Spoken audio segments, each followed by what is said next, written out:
What if everything you feared about death was completely wrong? What if the moment the eyes of this world close for the last time is not an ending, but the most breathtaking beginning you could ever imagine? Stay with me, because what you're about to hear has the power to permanently change the way you see life, loss, and what waits on the other side. There is a kind of grief that doesn't announce itself loudly. It doesn't always show up as sobbing or collapse. Sometimes it arrives quietly, in the middle of an ordinary Tuesday, when you catch a familiar scent that belongs to someone who is no longer here, or when you reach for your phone to call someone and then remember, all over again, that the line has gone silent. That ache, that hollow pull in the chest that never quite goes away. Most people carry it for years without ever finding the right words for what it actually is. But here's what I want you to know today. That feeling is not just grief.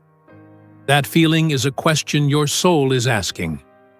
And the saints, the men and women throughout history, who were given rare and extraordinary glimpses beyond the veil, have left us answers, real ones, answers that don't deal in vague comfort or empty reassurance, but in vivid, transformative, soul-level truth. Let's start at the very moment that most of us are afraid to think about. The moment the body finally lets go. Every spiritual tradition acknowledges it. Every human heart dreads it. And yet the mystics who were permitted to witness it, or to experience it and return, describe something that stops fear, dead in its tracks. St. Padre Pio, whose entire life was marked by experiences that transcended the natural world, spoke of the soul's departure from the body as something that cannot be adequately contained in human language. The closest he and others like him came to describing it was this: imagine every burden you have ever carried, every worry, every regret, every ache in your bones, every weight of expectation or failure, dissolving instantly, not gradually, not with effort, instantly. In the space of a single breath, the heaviness of an entire earthly life simply releases, and what remains is a lightness so profound, so complete, that the soul recognizes it as what it was always meant to feel. Not relief, exactly. Something deeper than relief. Recognition. The soul steps out of time and into the presence of a light. That is not like sunlight, not like anything this world has produced. A light that knows you. A light that has always known you. Saint Faustina Kowalska, the Polish mystic whose diaries gave the world the chaplet of divine mercy, wrote with extraordinary precision about what the soul encounters in those first moments, beyond the threshold. What she describes is not a courtroom. It is not a cold and clinical judgment rendered by a distant deity. What she describes is an encounter, intimate, shattering, and overwhelmingly kind. The soul, she writes, is not alone. It is met.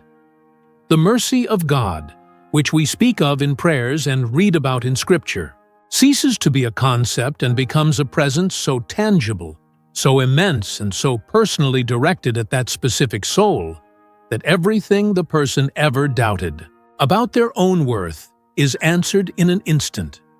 Not explained, answered. The way a mother answers a frightened child, not with a lecture, but with an embrace that makes the fear irrelevant. And here is where it gets even more remarkable. Among the many accounts left by saints and mystics who were granted visions of the heavenly realm, one of the most consistent and most beautiful details is this: the soul does not arrive alone. It is received, not only by God, not only by angels whose presence fills the mystics with an awe beyond words, but by people, by faces that are known, by the grandmother who passed when you were 7, whose hands you can still remember, but whose voice you have been slowly losing over the years. by the Father who never quite knew how to say what he felt, but whose love was real and whose eyes, in that place, hold nothing back. By the friend taken too soon, the child whose life on earth was brief but whose soul, you are told, has been luminous and joyful in ways that no suffering could ever touch. Saint Faustina described these reunions as one of the first gifts the soul receives upon crossing into eternity, and she used words like transfigured and radiant and complete. The love that was planted on earth, she tells us, does not die. It doesn't even diminish. It is purified. It becomes the truest version of itself. And what you feel, when you are reunited with it, is something that the human mind, still anchored in time, simply does not have the architecture to hold. Now, if you are someone who has lost a person you love, and if you are honest, most of us carry at least one such loss, sometimes many. What these accounts offer is not merely comfort. Comfort is something that softens pain. What this offers goes further than that. What this offers is reorientation. Because here is what the mystics consistently teach: the way we love on earth matters. Every prayer you have ever whispered in the dark for someone you have lost, it reached them. Every Mass attended with their name carried silently. In your heart, every rosary offered for the peace of their soul, every small sacrifice made and consciously offered upward, none of it was lost.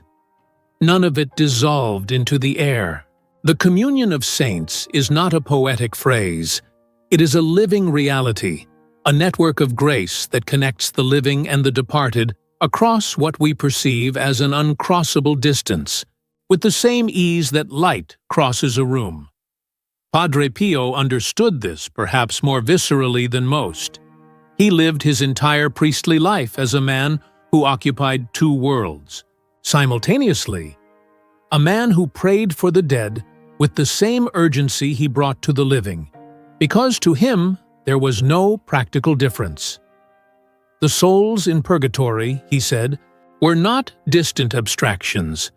They were neighbors in the spiritual sense, close, aware, and profoundly grateful for intercession. And this is a truth that changes the texture of grief entirely if you let it in, because it means that the relationship is not over. The conversation is not finished. The love did not stop being real the moment the heartbeat did. It simply moved into a different mode of expression, one where your prayers become the language, and the mercy of God becomes the channel. This is also what makes the testimony of the saints so uniquely suited to our present moment. We live in an era saturated with noise, notifications and headlines, and the relentless performance of ordinary life. And in that environment, the question of what actually matters tends to get buried. But grief has a way of cutting through noise. Grief asks questions that trending content cannot answer. And when someone in the middle of real loss discovers that their faith tradition has something specific, something detailed, something rooted in the lived experience of holy men and women across centuries, the effect is not merely intellectual. It is transformative in the deepest sense. Something shifts in the chest. The hollow space doesn't disappear, but it begins to take on meaning. The ache becomes a form of contact rather than a form of absence. Consider what it means to truly absorb what Faustina wrote about those first moments in heaven. Consider the soul arriving not in darkness or uncertainty, but into absolute clarity. Every question answered not with information, but with presence. The presence of a God whose mercy is not a theological position, but a living warmth that the soul finally, after a whole lifetime of seeking, experiences without obstruction.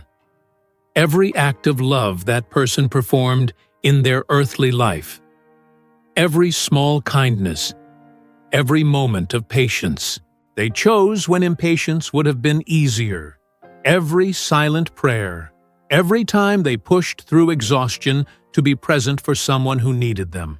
All of it is not only remembered, but revealed in its full eternal weight. What looked like ordinary human effort was actually cooperation with something infinite. And the soul, seeing this for the first time without the fog of limitation, experiences a joy that the mystics consistently describe as beyond any analogy this world can produce. That is the destination. That is what waits at the end of a life lived in faith and love. And the reason it matters so deeply to talk about it now, in this moment, for those of us still living, is that it changes how we live today. When you know that what you do with your love matters across eternity, that the prayers you offer for the living and the dead carry real weight in the economy of grace, that the relationships you tend with patience and forgiveness are being built into something that will outlast every material thing you will ever own. It changes your priorities, not in a heavy or burdensome way, in a freeing way, the way knowing the destination changes how you walk the road. So if you came here today carrying something heavy, the weight of missing someone, the anxiety of your own mortality, the quiet fear that this is all there is, let these voices from the tradition speak directly to that.